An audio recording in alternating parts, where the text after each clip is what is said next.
දැන් මම මේ කියන එක හෙට ඉඳන් කරන්න පුරුදු වෙන්න ඕන. හැමදාම හැන්දෑවට නිදා ගන්න කලින් මේ දරුවෝ මුළු ලෝකෙටම හොඳට මෛත්‍රී කරන්න. කොහොමද මෛත්‍රී කරන්නේ? දැන් අපේ විපස්සනා භාවනා මධ්‍යස්ථානට ගියා කිව්වනේ කට්ටිය. ගිහිල්ලා භාවනා කරන්න. එතන ගිහිල්ලා වැඩ කටයුතු සිද්ධ කරන්න. එතකොට හැන්දෑවේ නිදා ගන්නකොට දරුවෝ පුරුදු වෙන්න ඕන මේ ලෝකේ සියලු සත්‍යෝ සුවපත් වේවා කියලා කියන්නේ. කවදා ඉඳන්ද දැන් ඕක කියන්නේ? අද රෑ නිදා ගන්න ගිහින් මොකද්ද මතක් වෙන්න ඕන? සියලු සත්වයෝ සුවපත් වේවා. අද ඉඳන් ඕක කරනවනේ. සියලු සත්වයෝ නිරෝගී වේවා. පොඩි කාලේ ඉඳන් පුරුදු වෙන්න පුතේ මුළු ලෝකෙටම මෛත්‍රී කරන්න. පොඩි කාලේ ඉඳන් පුරුදු වෙන්න අනුන්ගේ යහපත දකින්න. අපේ මේ සමාජයේ බොහෝ දෙනෙක් අනුන්ගේ යහපත ප්‍රාර්ථනා කරන්නේ අනුන්ගේ අයහපත විතරයි ප්‍රාර්ථනා කරන්නේ.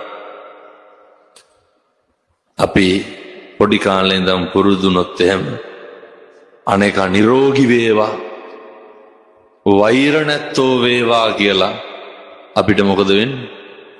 පුතේ අපි නිරෝගී වෙනවා. අපි වෛර නැත්තෝ වෙනවා. අපිට කවදාවත් ආයේ කේන්ති යන්නේ නැහැ. අපිට කවදාවත් ආයේ ද්වේෂය ඇවිස්සෙන්නේ නැහැ. ඒ හින්දා හැන්දෑවට නිදා ගන්න කලින් හෙට ඉඳන් හොද්දට මෛත්‍රී භාවනාව කරන්න. අපි මේ ධර්ම දේශනාව ඉවර වෙලා මෛත්‍රී භාවනාව කරනවා ටිකක් වෙලා. ඒක හොඳට ප්‍රගුණ කරන්න කියන එකයි පැහැදිලි කරේ දරුවනේ. දේශනා කරන්නට යෙදුනේ. ඒ නිසා මේ ධර්ම දේශනාව පුරාවටම අපි පැහැදිලි කරන්න යෙදුනේ මේ දරුවෝ කොහොමද මනුෂ්‍යාත්ම භාවයෙන් වැඩක් ගන්න. කොහොමද ඔය අතපය හොඳට තියෙන එකෙන් වැඩක් ගන්න. දැන් මම මේ දරුවන්ගෙන් පොඩි ප්‍රශ්නයක් අහනවා.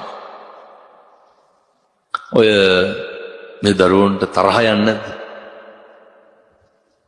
කේන්ති යන්නේ නැද්ද? කවුරු හරි යාළුවෙක් කරන වැරදි වැඩකට කේන්ති යනවනේ. අද ඉඳන් මේ ගුණය පුරුදු වෙන්න ඕනේ.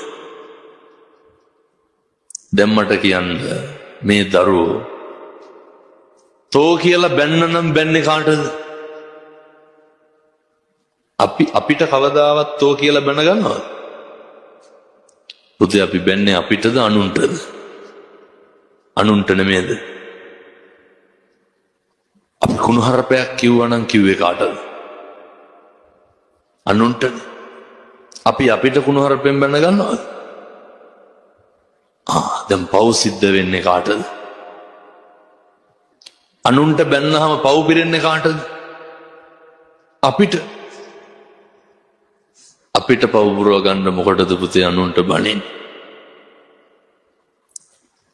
අපිට පව් පුරව ගන්න මොකටද අනුන්ට තෝ කියලා කතා කරන්නේ? මතක තියාගන්න පොඩි කාලේ ඉඳන් මිනිස්සු වෛර කරන්නේ අනුන්ට පව් පිරෙන්නේ අපිට. මිනිස්සු ඊර්ෂ්‍යා කරන්නේ අනුන්ට පව් පිරෙන්නේ අපිට. මිනිස්සු ද්වේෂ කරන්නේ අනුන්ට පව් පිරෙන්නේ අපිට. ඒ හින්දා ප්‍රගුණ කරන්න ඕන එකක් තමයි කවදාවත් අනුන් මත ජීවිතය අකුසල් කරගන්න එපා. මම මෙහෙම දේශනා කරන්න හේතුව තමයි පුතේ මේ දරුවෝ අහලා තියෙනවද පුනරුත්ථාපන කඳවුරු කියලා තියෙනවා. පොඩි ළමයි අපරාධ කරපුවාම ගිහිල්ලා දාන තැන්. අවුරුදු 14 15 16 කවදාවත් පුතේ අපි පොඩි කාලේ මතක තියා ගන්න ඕනේ හරියට අනුන් අපිව වරදට පොළඹවනවා. හරියට අනුන්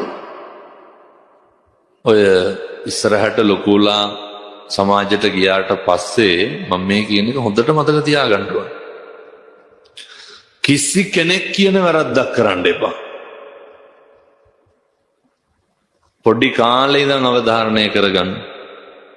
අපිට හම්බෙන එක යාළුවෙක්වත් පුතේ අපිට පන්සල් යන් කියලා කියන්නේ නැහැ. අපිට හම්බෙන එක යාළුවෙක්වත් අනුන්ට උදව් කරමු කියලා කියන්නේ මේ එළියේ ඉන්න මිනිස්සු හරි කුරිරුයි. සේරම නෙමෙයි. අපි නොමගට යවන්න උත්සාහ කරනවා. මත්ද්‍රව්‍ය පාවිච්චි කරන්න පොළඹවනවා. එළියේ සමාජය කරන්නේ පුතේ අපි විනාශ කරන්න හදන එක. මේ දරුව පොඩි කාලේ ඉඳන් මතක තියාගන්න ඕනේ. ලෝකයා මොන දේ කරන්න ආවත් විනාශ වෙන්න එපා. නාස්ති වෙන්න එපා. අපි හැම අකුසලයක්ම කරන්නේ අනුන්ට පීඩාවක් දීලා. අපේ බුදුහාමුදුරුව අපිට උගන්වනවා මේ දරුවෝ අතූපනායක ධර්ම කියලා පුතේ උන්වහන්සේ අපිට උගන්වන්නේ. අපි අපිට වෙනවට අකමැති දේවල් පැහැදිලිද මේ දරුවන්ට කියන එකට? අපි අපිට වෙනවට අකමැති දේවල් කවදාවත් අනුන්ට කරන්න එපා. දැන් පුතේ අපි කැමතිද කවුරු හරි අපිට ගහනවට කැමතිද? අපි කැමති නෑ. අපි කැමතිද අපිට ගහනවට? එහෙනම් අපි මොකද කරන්න ඕන? අපිට ගහනවට අපි කැමති නෑ වගේම තමයි අපි යාළුවන්ට ගහන්න හොඳ නෑ.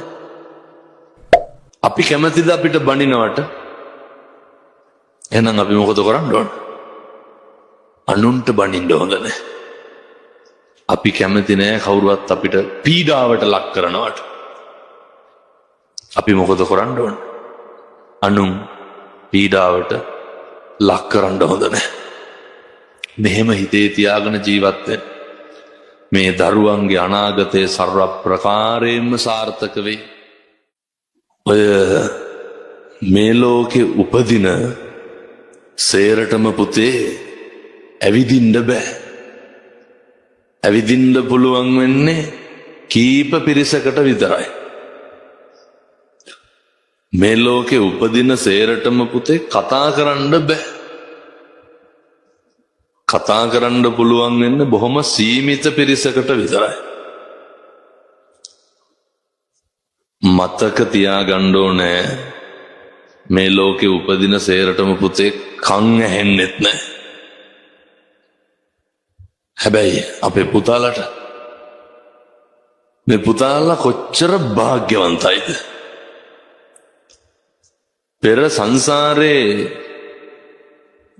පින් කරපු දරුවෝ තමයි පෙර සංසාරේ පින් කරපු මිනිස්සු තමයි පුතේ ඔය විදිහට කතා කරන්න පුළුවන් විදිහට ඇවිදින්න පුළුවන් විදිහට මේ පුතාලා දැකලා තියෙනවා දර ඇවිදින්න බැරි දරුවෝ අර අබ්බගාත වෙලා ඉන්න අතපය කොර වෙලා ඉන්න ඒ කට්ටිය වඩාගෙන යන්න ඕනේ.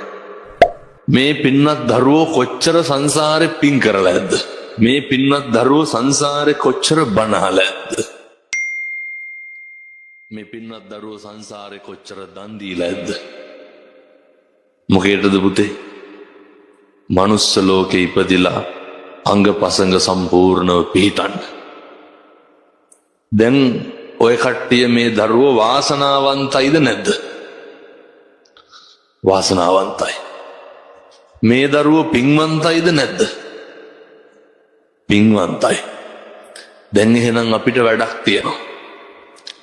සංසාරේ පින් කරලා හම්බෙච්ච ඔය අතපයින් සංසාරේ පින් කරලා හම්බෙච්ච ඔය කණ්ඩ කතා කරන්න පුළුවන් එකකින් අපි මොකද කරන්න ඕන?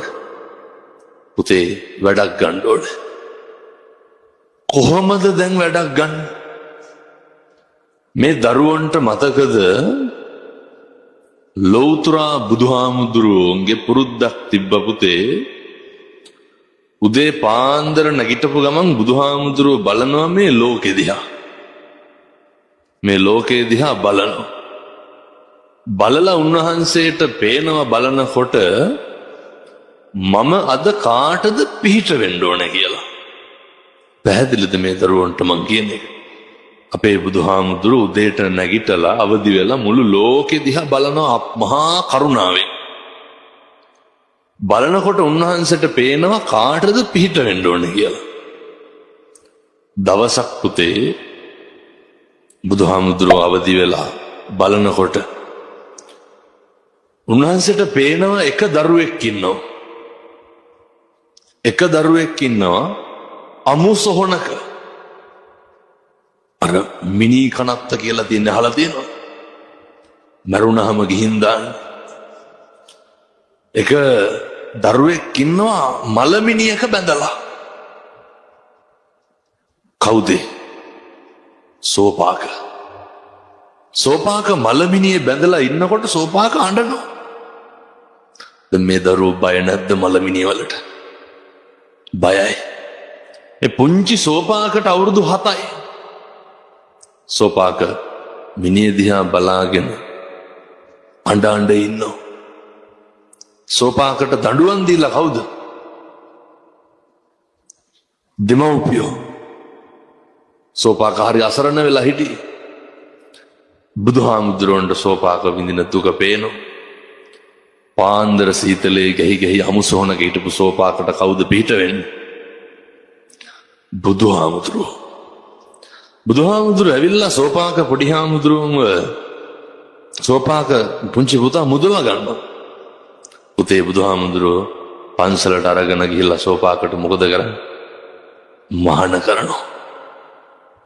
මහාන කරලා විතරක් නවතිනවද? සංසාරේ කරපු පින පළ දෙනවා.